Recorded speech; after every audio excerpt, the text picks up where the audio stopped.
صاحب ممتاز بھٹی، آپ نے کہا کہ ایشو ٹاپک کے اوپر بات کریں. ایک ٹاپک 9 مئی ہے جس کے بارے میں آپ نے اناؤنس کیا تھا. فوج کا ایک واضح موقف تھا کہ جب تک معافی نہیں مانگی جاتی جنہوں نے یہ کیا اس وقت تک ان کے ساتھ بات نہیں ہوگی.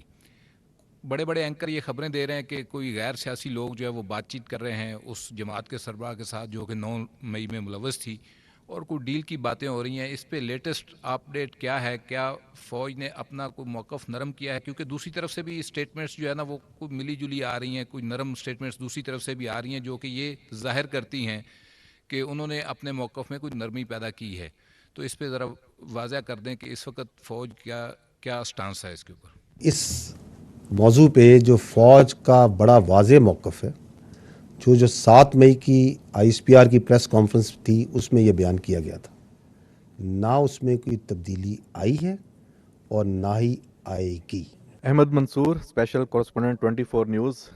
جنرل صاحب, فوج کے اندر جو احتساب کا نظام ہے اسی سے متعلق میرا سوال ہے. کچھ دنوں پہلے اسی حوالے سے ایک خبر جاری ہوئی, آئی ایس پی آر سے آئی, ہمیں پتہ چلا کہ فوج کے ایک سابق افسر کا کورٹ مارشل ہوا ہے.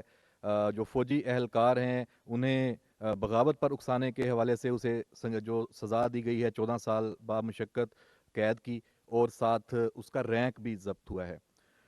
تو یہ بہت سخت ایک لیول ہے سزا کا, کورٹ مارشل ہونا.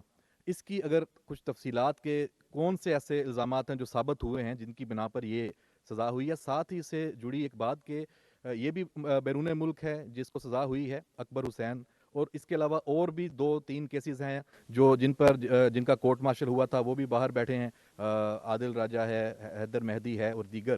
اور آپ نے پچھلی جو پریس کانفرنس ہے اس میں ڈیجیٹل دہشت گردی کی بھی بات کی تھی, اور ان سب پہ اس سے جڑے الزامات بھی ہیں کہ وہاں بیٹھ کے وہ اس میں بھی ملوث ہیں.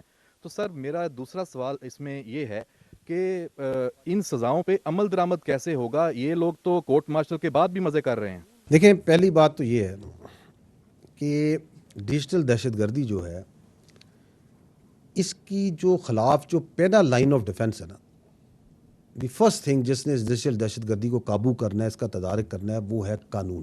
انفارچونیٹلی آپ کے سامنے ہے کہ جو جھوٹ ہے, پروپیگنڈا ہے, میڈیا میں بھی کسی حد تک, لیکن بہت حد تک سوشل میڈیا میں یہ بہت زیادہ کیا جاتا ہے. فیک نیوز ڈالی جاتی ہیں, غلط تصویریں ڈالی جاتی ہیں, ڈاکٹرڈ امیجز ڈالے جاتے ہیں, عوام کے ذہن میں کنفیوژن ڈالی جاتی ہے, سب کے سامنے ہو رہا ہے. غلط بات چیت کی جاتی ہے, کھل کے غلط بات چیت کرتے ہیں, جھوٹ بولتے ہیں. لیکن قانون اس کے اگینسٹ اپنا رستہ اس طرح نہیں بنا رہا جس طرح اس کو بنانا چاہیے. تاہم جو افواج پاکستان ہے وہ اس معاملے کو بہت سیریس لیتی. اس لیے جو بھی شخص, چاہے وہ ملک میں ہو چاہے وہ ملک سے باہر ہو, کسی رتبے پہ ہو, کسی عہدے پہ ہو, کوئی اس کا مقام ہو, اگر وہ افواج پاکستان کے خلاف پروپیگنڈا کرتا ہے, عوام اور افواج کے درمیان خلیج پیدا کرتا ہے, فیک نیوز میں انوالو ہوتا ہے, تو فوج اس کے خلاف ضروری قانونی کارروائی کرے گی. اور اس کی مثال آپ نے دیکھی ہے. اور جو آپ بات کر رہے ہیں اس کا پورا ایک مکمل ڈیو پروسیس ہے, وہ ایک طریقہ ہے, اور اس پروسیس کے مطابق وہ پورا عمل مکمل کیا جاتا ہے.